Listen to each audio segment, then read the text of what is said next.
നിർമ്മാണത്തിന് DPR തയ്യാറാക്കുന്നതും tender ചെയ്യുന്നതും അത് അവാർഡ് ചെയ്യുന്നതും നിർമ്മാണത്തിന് മേൽനോട്ടം വഹിക്കുന്നതും അതിൻ്റെ ഗുണപരിശോധന നടത്തുന്നതും എല്ലാം NHAI ആണെന്ന് ആർക്കാണ് അറിയാത്തത്? എല്ലാം NHAI ആണ്. അതിൽ കേരളത്തിൻ്റെ പങ്ക് എന്താണ്?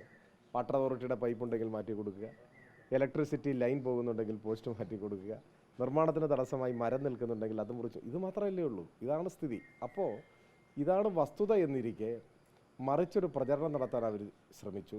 പിന്നെ വ്യാജ പ്രചരണമല്ലേ, സർവത്ര വ്യാജ പ്രചരണമല്ലേ. കേരള നിയമസഭയിൽ ഉത്തരവാദിത്വം പ്രകടിപ്പിക്കേണ്ട ഒരു MLA പറഞ്ഞില്ലേ, ഇത് മൻമോഹൻ സിംഗിൻ്റെ കാലത്ത് ഭൂമി ഏറ്റെടുക്കാൻ കൊണ്ടുവന്ന നിയമം ഉള്ളതുകൊണ്ടാണ് ഇതിന് ഭൂമി ഏറ്റെടുക്കാൻ കഴിഞ്ഞത്, അതുകൊണ്ട് ഇതിൻ്റെ ഒരു അവകാശികൾ ഞങ്ങളാണ് എന്ന രൂപത്തിലാണ് പറഞ്ഞത്. അദ്ദേഹം അത് തിരുത്തിയോ?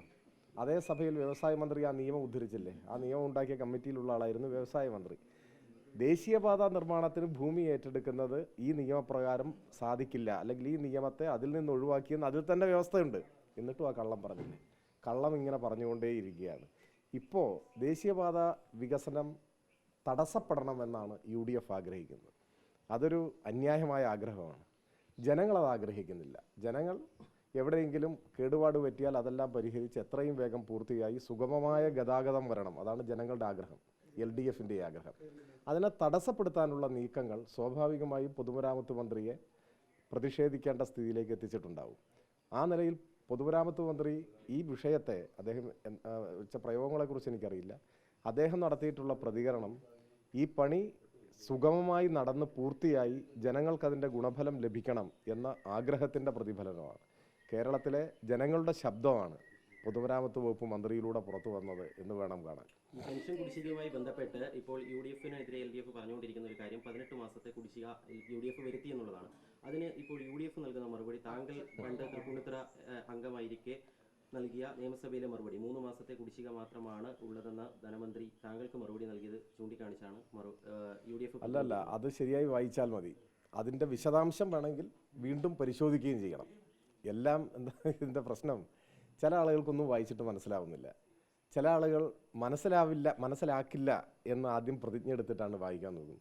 ക്ഷേമ പെൻഷൻ എന്ന് പറഞ്ഞാൽ ഒരുപാട് പെൻഷൻ ഉണ്ടെന്നേ, 1-2 പെൻഷനൊന്നുമല്ല.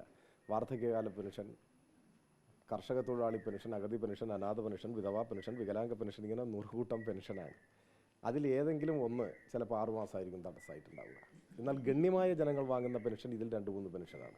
അത് കൂടുതൽ മാസം മുടങ്ങിയിട്ടുണ്ടാവും. ഇതൊക്കെയാണ് ചുരുക്കി പറഞ്ഞാൽ. UDFൻ്റെ അവസാന കാലത്ത് പെൻഷൻ ഉണ്ടായിരുന്നില്ല, ഒരൊറ്റ പെൻഷനും കൊടുത്തിട്ടില്ല. അത് LDF ആണ് കുടിശ്ശിക തീർത്തത്. പിന്നെ ഇവർ പറയുന്നുണ്ടല്ലോ 1200 പെൻഷൻ. ഇന്നലെ ഞാൻ ഒരു MLA അങ്ങനെ പറയുന്നതായിട്ട് കേട്ടു. ആ MLA തന്നെയാണ് NHAI ഭൂമി ഏറ്റെടുക്കാൻ സഹായമായത് മൻമോഹൻ സിംഗിൻ്റെ കാലത്തുണ്ടാക്കിയ നിയമമാണെന്ന് കളവ് പറഞ്ഞ്, ആ കളവ് അവിടെ വെച്ച് തന്നെ പിടിക്കപ്പെട്ടിട്ടും ഒരു തരത്തിലുള്ള ജാള്യതയും മുഖത്ത് വരാതെ വളരെ ഫലപ്രദമായി അതിനെ മാനേജ് ചെയ്ത ഒരാളാണ്.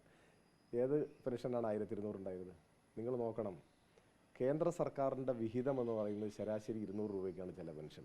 എന്നാൽ വിരലിലെണ്ണാവുന്ന ചിലർ അർഹരായിട്ടുള്ള പ്രത്യേക പെൻഷന് ചിലപ്പോൾ കുറച്ച് കൂടുതൽ കൊടുക്കുന്നുണ്ടാവും. അതിന് ചിലപ്പോൾ ആ കാലത്ത് ഒരു 1000 കിട്ടിയിട്ടുണ്ടാവും. അത് ഏതാനും 1000 പേർക്കുള്ള പെൻഷനാണ്. UDFൻ്റെ കാലത്ത് 32 ലക്ഷം പേർക്കായിരുന്നു ഈ പെൻഷന് അർഹതയുള്ളതായി കണ്ടെത്തിയിരുന്നത്. എന്നിട്ട് അദ്ദേഹം പറയുന്നത് 2 പെൻഷനുള്ളവരെ അത് ഒഴിവാക്കി എണ്ണം വെട്ടിക്കുറച്ചു. ഇപ്പോൾ 62 ലക്ഷമാണ്, 60 ലക്ഷത്തിന് മുകളിലാണ്, ഏതാണ്ട് ഇരട്ടിയായി വന്നു. അപ്പോൾ ഇതിനെ സംബന്ധിച്ചെല്ലാം വിശദാംശങ്ങൾ എടുത്ത് പരിശോധിക്കാനുള്ള ആർജവം കാണിക്കുകയാണ് വേണ്ടത്. ഭാഗികമായി കാര്യങ്ങളെ അവതരിപ്പിക്കുന്നതും ബോധപൂർവം കളവ് പറയുന്നതും ജനാധിപത്യത്തെ ശക്തിപ്പെടുത്തില്ല. സത്യത്തിൻ്റെ വഴിയിലേക്ക് സാവധാനമെങ്കിലും കടന്നു വരൂ സഹോദരന്മാരെ എന്ന് പറയാൻ മാത്രമേ നമുക്ക് സാധിക്കൂ.